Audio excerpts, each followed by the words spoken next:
All right. Wolves Lakers time, baby. Battle of the Lakers franchise, battle of George Mikan, all of it. I'm so excited that John Krasinski from The Athletic is here. How are you, buddy? I'm doing great, man. Great to be on the new version of the great show. Let's do this, man. Such a wonderful guy. Love hanging out with you. You know, when I went to Minnesota on guys trip number 1, post getting laid off, went to a Wolves game. We went out for some drinks after the game. We met for lunch the day after. It was a wonderful time. The drink, what was the name of that bar? Lions Pub. Yeah, right down the road. Yeah, we had a couple of memorable experiences at the Lions Pub. We did do that. That's for sure. 1-1, Wolves Lakers. Wolves roll game 1. Lakers kind of roll game 2. Very low scoring game. Strange series. There's always a series or two where you get to game 3, even game 4, and you're like, I still don't quite have a feel for this one. I know what it's really about. What's been your big picture takeaway? Just like, Minnesota's plus 13 for the series. Who cares, really? It's been a slow, ugly, whatever series. Have you had a big takeaway through 2 games? Yeah, I mean, you're right. It's been hard to get a handle on it. What I've looked at in the first 2 games is if the Lakers are not going to score 100 in the game, the Wolves are going to win the series. Like, I think that's where they want to live. But the big question is going to be, for me on the Wolves side of things, is can they keep their composure enough against Luka and LeBron to stay in these games and not let them get away? I thought that actually game 2 was pretty impressive for the Wolves to come back the way that they did. And they really played poorly offensively. And so if they can find a way to just, they don't have to shoot the lights out like they did in game 1, but they just have to be more composed, more organized than they were in game 2. And they should be in good shape. But man, when you are facing LeBron and a Luka in a series, it is a torture chamber. And so I don't know what's going to happen in the series right now, but I do think that the Wolves feel confident with how they played defensively out of these first 2 games that they'll be okay here. Yeah. I mean, I think you said it. Organized was the key word you just said. I picked the Lakers in 7, and I picked that because I called it the haywire factor. I just didn't have faith in the Wolves to not go haywire like 4 times for 3-minute stretches at critical times in the series, or even non-critical. It could be they went haywire in the first quarter of game 2, and it cost them the game. I at least know the Lakers, for the most part, are not going to go haywire because they have those 2 all-time geniuses running their offense. To me, the story of game 2 was the Wolves just completely lost the plot on offense. And what the Lakers are going to do. They're going to switch a lot. You can get pretty much any matchup you want. Now, I thought the Lakers were smarter in game 2 about not switching all the time. And if they saw, there was a Randall Alexander Walker pick and roll, and the goal was to get, I think, Gabe Vincent switched on to Randall. Alexander Walker slipped the screen, and the Lakers were like, we're not actually going to switch this one. We're going to read this correctly and not give you the mismatch. Thought their help was a little better. Whatever. You know what the bread and butter is going to be. And instead of going at Luka and instead of going at Austin Reeves, there was Randall attacking Hachimura, Randall attacking LeBron. And he got a lot of stuff out of that. Jaden McDaniels going 1-on-1 against Austin Reeves. That's the right guy to go at, wrong guy to do it. Just too much of letting Luka off the hook, letting Reeves off the hook, not thinking, just thoughtless basketball, which very much surprised me because in game 1, they played the opposite. Did you talk to anyone about that? Why did that happen?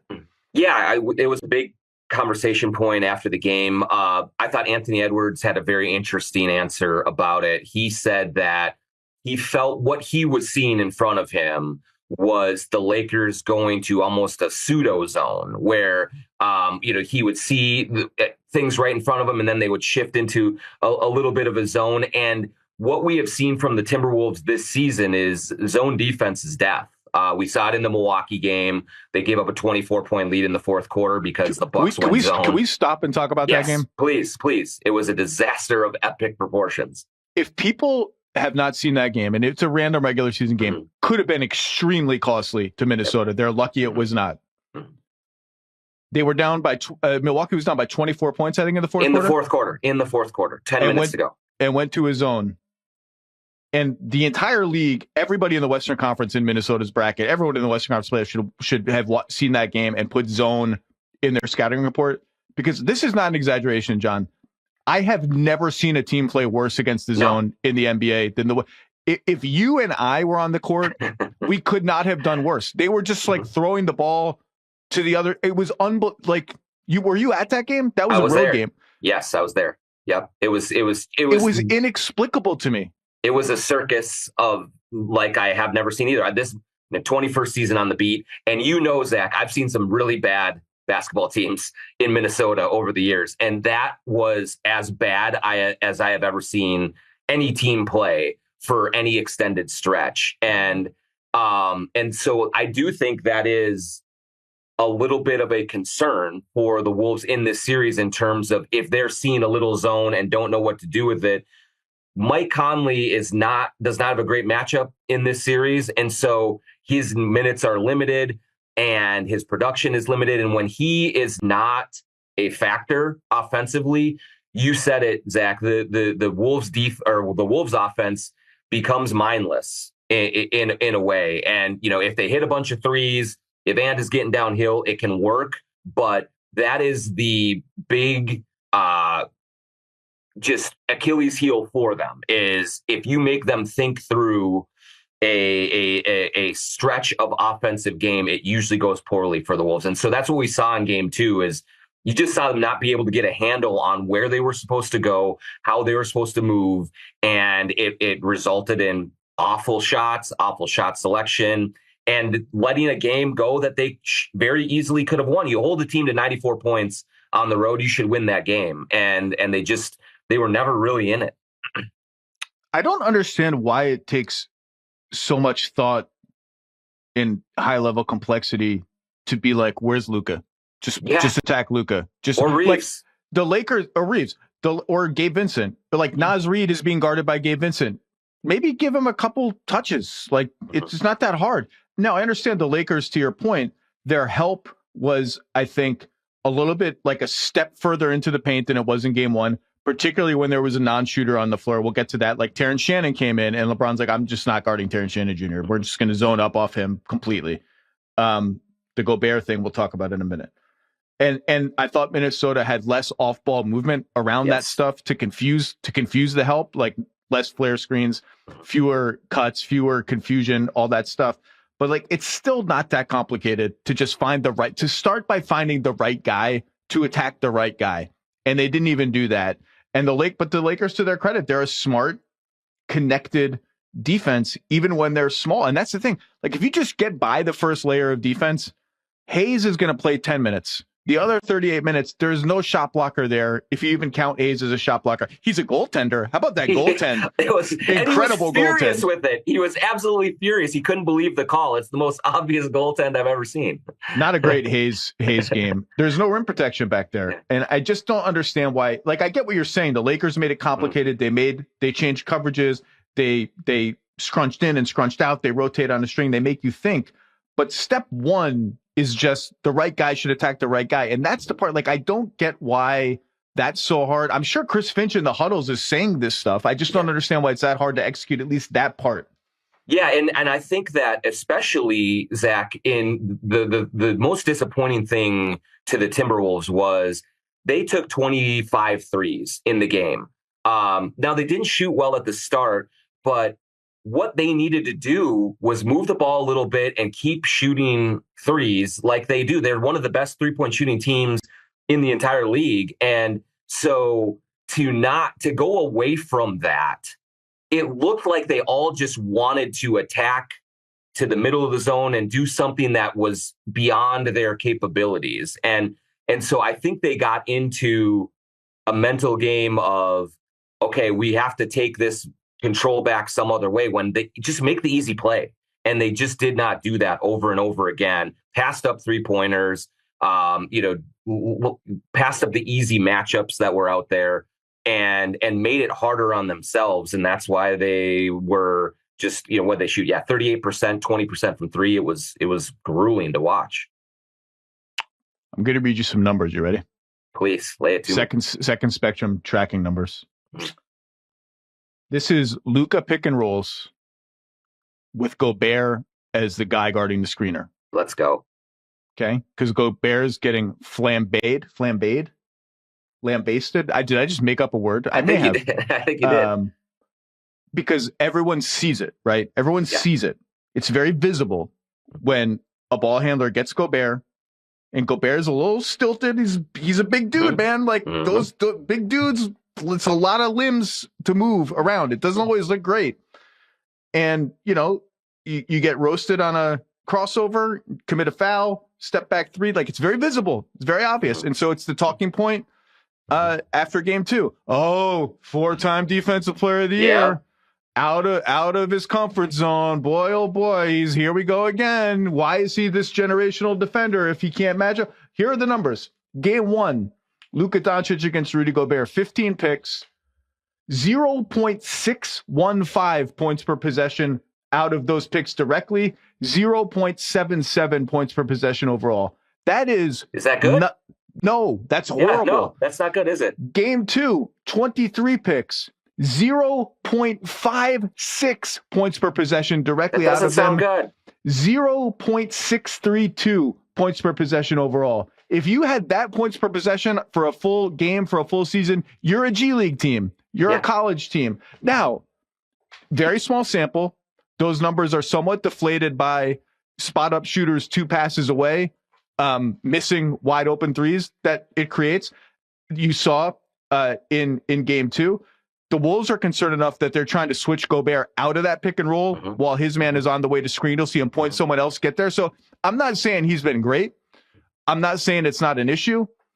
Luka has been, I've been actually very impressed with Luka's level of decisiveness. When he gets Gobert on him, he's not pulling the ball out and dancing and taking a million step back threes.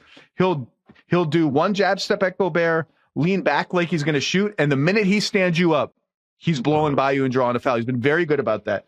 I'm just saying, the numbers are the numbers. There's no argument that Gobert's defense, and all the stops, all the times, there was a steal he had, all the times where he forces a pass out and the defense isn't compromised, people just don't notice it because they want to notice the bloopers, basically.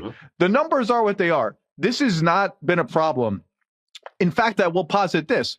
If Gobert is a problem in this series, it's on offense where he's a problem. And he's a problem because the Lakers are going to switch everything. Minnesota's going to pick their matchup. The Lakers are going to zone up, and it's much easier to zone up when one guy is sitting in the dunker spot and the guy who just screened for Ant, let's say it's Jaden McDaniels, is rolling towards that big guy in the dunker spot, and everything's clogged up versus when it's Randall and Reed, and Randall at least is going to stand on the perimeter, and everyone is going to stand on the perimeter, and the reads are much easier. And if you look at some of Randall's drives that went haywire, or Edwards' drives that went haywire, like there's one like around 9 minutes of the third quarter, you can freeze the screen there. Gobert's in the game. McDaniels is rolling down the lane. There's nowhere for him to go. I think Gobert's defense has been fine, more than fine. I think if there's something to watch, it's how is he impacting their spacing on offense just because of the way the Lakers are defending. That's my hot take, John Krasinski. It's not even that hot. It's not a hot take. I'm giving you a clap for it because it absolutely drives me crazy. There was one play in game 2 where Luka got Rudy in the ISO, made a really creative, crafty move, comes down to the baseline, hits an unbelievable shot. It was really, really fun. It was really impressive. And social media lights up. Oh, he caught a body. Oh, da, da, da. But he was 1 for 4 against Rudy in that game. And I honestly thought, Zach, that in the fourth quarter, in the second half, one of the reasons that the Wolves were able to cut into that lead is because Luka did seem kind of hell-bent on, I'm going to embarrass this dude. Like, I'm going to put him in one-on-one. I'm going to cross him over. I'm going to step back. I'm going to go by him. And I am going to put this guy on the SportsCenter top 10. And it really kind of bogged down the Laker offense for a little while. And so I do think that Rudy has done a really good job in that matchup. And for, anyone to say otherwise because Luka gets him once or twice, I mean, that's just disingenuous. It's ridiculous.